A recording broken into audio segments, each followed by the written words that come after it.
Parts of speech অর্থাৎ বাক্যের অংশ।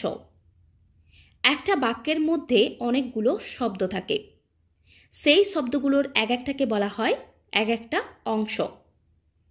সেই এক একটা শব্দ বা এক একটা অংশের একটা নির্দিষ্ট করে নাম রয়েছে, বা সেগুলো এক একটা নির্দিষ্ট নামের অন্তর্ভুক্ত। আজকের লেসনে সেটাই শিখব। পার্টস অফ স্পিচ হলো ৮ প্রকার: noun, pronoun, verb, adverb, adjective, preposition, conjunction এবং ইন্টারজেকশন। এই ৮ প্রকার পার্টস অফ স্পিচ রয়েছে। সবার প্রথমে আমরা জানব নাউন বা বিশেষ্য পদ কাকে বলে। যে শব্দের দ্বারা কোনো ব্যক্তি, বস্তু, স্থান, ভৌগোলিক জিনিস, প্রাকৃতিক জিনিস, দোষ, গুণ ইত্যাদির নাম বোঝায় তাকে বলে নাউন বা বিশেষ্য। অর্থাৎ যে শব্দের দ্বারা কোনো ব্যক্তির নাম, বস্তুর নাম, স্থানের নাম, ভৌগোলিক জিনিসের নাম, প্রাকৃতিক জিনিসের নাম বা কোনো ব্যক্তির দোষ, গুণ ইত্যাদির নামকে বোঝায় তাকে বলে নাউন বা বিশেষ্য। একে নেমিং ওয়ার্ডও বলা হয়। যেহেতু এই শব্দের দ্বারা কোনো কিছুর নাম বোঝায় তাই একে নেমিং ওয়ার্ডও বলে। যেমন স্নেহা, এর দ্বারা একটা মেয়েকে বুঝিয়েছে বা এটা একটা মেয়ের নাম বুঝিয়েছে। শেক্সপিয়ার, একজন পোয়েটের নাম বুঝিয়েছে। কলকাতা, একটা শহরের নাম বা একটা জায়গার নাম বুঝিয়েছে বা একটা স্থানের নাম বুঝিয়েছে। অনেস্টি, সততা, গুণের নাম বুঝিয়েছে। ওয়াটার, জল, একটা পদার্থের নাম বুঝিয়েছে। টাইগার মানে বাঘ, একটা পশুকে বুঝিয়েছে বা একটা পশুর নাম বুঝিয়েছে। অর্থাৎ যে শব্দের দ্বারা কোনো কিছুর নাম বোঝায় সেটাকেই বলা হয় নাউন বা বিশেষ্য পদ। এরপর আমরা শিখব প্রোনাউন বা সর্বনাম পদ কাকে বলে। বাক্যে কোনো নাউন বা বিশেষ্য পদ বারবার ব্যবহার না করে তার পরিবর্তে যে শব্দ ব্যবহার করা হয় তাকে বলে প্রোনাউন বা সর্বনাম পদ।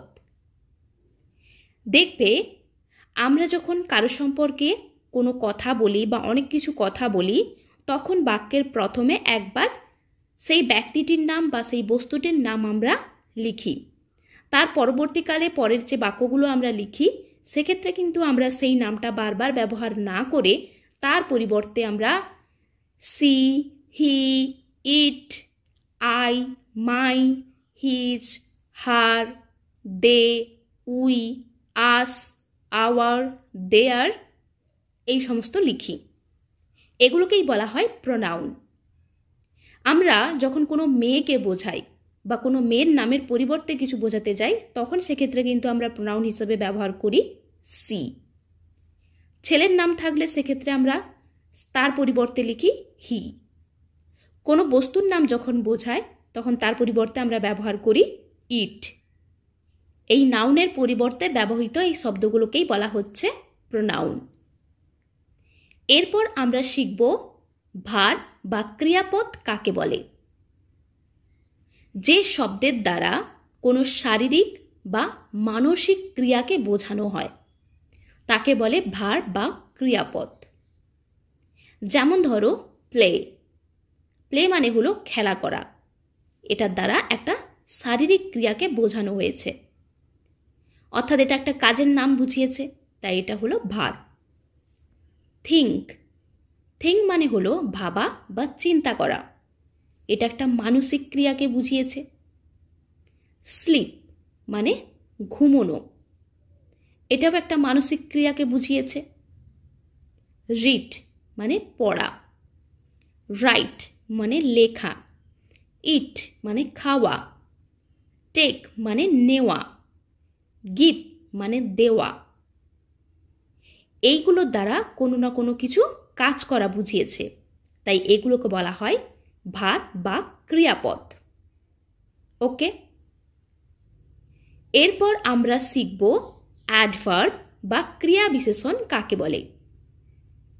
কোনো ক্রিয়া কখন, কোথায়, কেমনভাবে ঘটছে বা কোনো বিশেষণ সম্পর্কে অতিরিক্ত তথ্য জানা যায় যে শব্দের দ্বারা, তাকে বলে অ্যাডভার্ব বা ক্রিয়া বিশেষণ।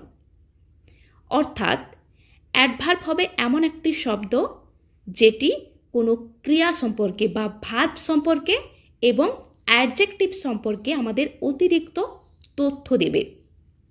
ওকে, যেমন ধরো, দ্য ট্রেন রানস ফাস্ট, ট্রেনটি দ্রুত দৌড়ায়। এই বাক্যের মধ্যে ফাস্ট এই শব্দটি হলো অ্যাডভার্ব। কারণ আমি যদি বলি ট্রেনটি কেমন দৌড়ায়, অর্থাৎ রান যে এই ক্রিয়াপদটা রয়েছে, একে যদি প্রশ্ন করা হয় যে ট্রেনটি কেমন দৌড়ায়, তাহলে অ্যান্সার আসবে দ্রুত দৌড়ায়। অর্থাৎ ক্রিয়া সম্পর্কে অতিরিক্ত তথ্য দিচ্ছে এই ফাস্ট শব্দটি, তাই এটি হলো অ্যাডভার্ব। হি ওয়ার্কস কুইকলি, সে তাড়াতাড়ি কাজ করে।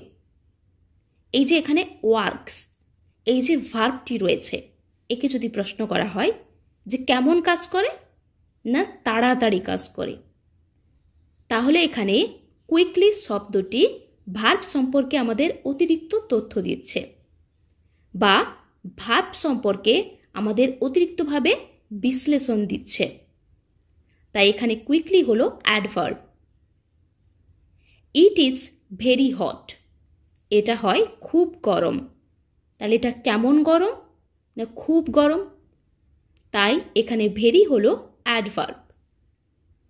বা ধরো, হি কামস হিয়ার অফেন, সে এখানে প্রায় আসে। সে এখানে কেমন আসে, প্রায়। তাহলে এই অফেন শব্দটি কামস ভার্ব সম্পর্কে আমাদের অতিরিক্ত তথ্য দিচ্ছে যে সে প্রায় আসে, তাই এখানে অফেন হলো অ্যাডভার্ব। তাহলে যে শব্দটি ভার্ব বা অ্যাডজেক্টিভ সম্পর্কে অতিরিক্ত তথ্য দেবে বা ভার্ব বা অ্যাডভার্ব সম্পর্কে অতিরিক্ত বিশ্লেষণ দেবে, সেটাকেই বলা হয় অ্যাডভার্ব বা ক্রিয়া বিশেষণ। অর্থাৎ ক্রিয়াটাকে বিশেষিত করবে, বিশ্লেষণ করে তুলে ধরবে আমাদের কাছে। এরপর আমরা শিখব অ্যাডজেক্টিভ বা বিশেষণ কাকে বলে। যে শব্দের দ্বারা কোনো ব্যক্তি, বস্তু, প্রাণী বা কোনো কিছু জিনিসের দোষ, গুণ, অবস্থা, সংখ্যা, পরিমাণ ইত্যাদি বোঝায়, তাকে বলে অ্যাডজেক্টিভ বা বিশেষণ। অর্থাৎ যে শব্দের দ্বারা আমরা কোনো ব্যক্তি, বস্তু, প্রাণী বা যে কোনো কিছু জিনিসের দোষ, গুণ, অবস্থা, সংখ্যা, তার পরিমাণ এগুলো বুঝতে পারবো, সেটাকেই বলা হয় অ্যাডজেক্টিভ বা বিশেষণ। যেমন ধরো, Rohit is an honest man, Rohit হয় একজন সৎ মানুষ। তাহলে এই বাক্যে রোহিত এটা হলো একটা ব্যক্তির নাম। তাহলে এখানে রোহিত কেমন মানুষ, সৎ মানুষ। তাহলে এখানে এই অনেস্ট শব্দটি রোহিত নামে যে ব্যক্তিটি আছে তার গুণ প্রকাশ করছে, তাই এখানে অনেস্ট হলো অ্যাডজেক্টিভ বা বিশেষণ। I have a beautiful dress, আমার একটা সুন্দর জামা আছে। আমার জামাটা কেমন, সুন্দর। তাহলে আমার জামা সম্পর্কে, আমার ড্রেস সম্পর্কে বা একটা জিনিস সম্পর্কে তথ্য দিচ্ছে কি, বিউটিফুল এই শব্দটি। অর্থাৎ জামার গুণটা প্রকাশ করছে এই বিউটিফুল শব্দটি। জামাটা কেমন, সুন্দর। তাই এখানে বিউটিফুল হলো adjective. The man is very poor, লোকটি হয় খুব গরিব। লোকটি কেমন, গরিব। তাহলে একটা ব্যক্তির অবস্থা প্রকাশ করছে, তাই এখানে পুয়ার হলো অ্যাডজেক্টিভ। এছাড়াও good, bad, tall, short, sweet, old, new, young এগুলো হলো অ্যাডজেক্টিভ বা বিশেষণ। অর্থাৎ যে শব্দের দ্বারা কোনো ব্যক্তি, বস্তু, প্রাণী বা কোনো কিছু জিনিসের আমরা দোষ, গুণ, অবস্থা, সংখ্যা, পরিমাপ ইত্যাদি বুঝতে পারবো, যে শব্দটির দ্বারা তাকেই আমরা বলবো অ্যাডজেক্টিভ বা বিশেষণ। এরপর আমরা শিখব প্রেপোজিশন কাকে বলে। যে শব্দ বিশেষ্যের সঙ্গে বিশেষ্যের অথবা ক্রিয়াপদের সঙ্গে বিশেষ্যের সম্পর্ক সাধন করে তাকে বলে প্রেপোজিশন বা সম্বন্ধসূচক অব্যয়। যেমন under, in, to, on, for, from, beside, behind, before, after, with, within ইত্যাদি। এরপর আমরা শিখব কনজাংশন কাকে বলে। যে শব্দ দুটি শব্দ বা দুটি বাক্যের মধ্যে সংযোগ স্থাপন করে তাকে বলে কনজাংশন বা সংযোজক অব্যয়। যে শব্দ দুটি শব্দ বা দুটি বাক্যের মধ্যে সংযোগ স্থাপন করে তাকে বলে কনজাংশন বা সংযোজক অব্যয়। যেমন Rita and her friends went to Kolkata last year. Rita এবং তার বান্ধবীরা গত বছর কলকাতাতে গিয়েছিল। রীতা and her friends, এখানে রীতা এবং হার ফ্রেন্ডস এই দুটোর মধ্যে সংযোগ স্থাপন করেছে অ্যান্ড, তাই এখানে অ্যান্ড হলো কনজাংশন।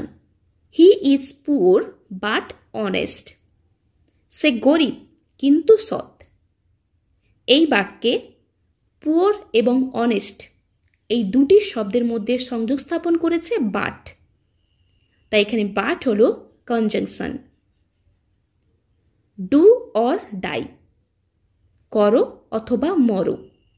এখানে ডু এবং ডাই এই দুটো শব্দের মধ্যে সংযোগ স্থাপন করেছে অর শব্দটি, তাই এখানে অর হলো কনজাংশন। এছাড়াও শো, দেয়ারফোর, আইদার, নাইদার এগুলোও হলো কনজাংশন। অর্থাৎ যখন কোনো শব্দ দুটি শব্দের মধ্যে বা দুটি বাক্যের মধ্যে সংযোগ স্থাপন করবে সেগুলোকেই আমরা বলবো কনজাংশন বা সংযোজক অব্যয়। Okay, and, but, or, either, neither, so, therefore এগুলোই হলো কনজাংশন। এরপর আমরা শিখব ইন্টারজেকশন বা আবেগসূচক অব্যয় কাকে বলে।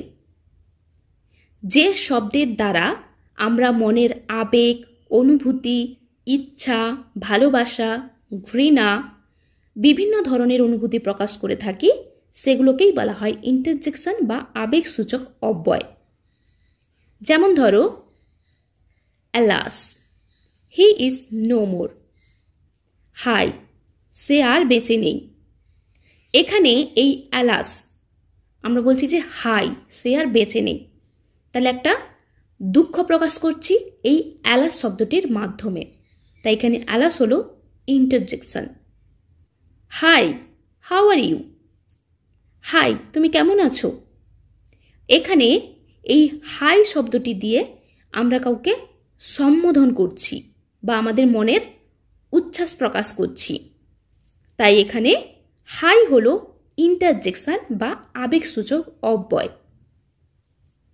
Hurray, we have won the match.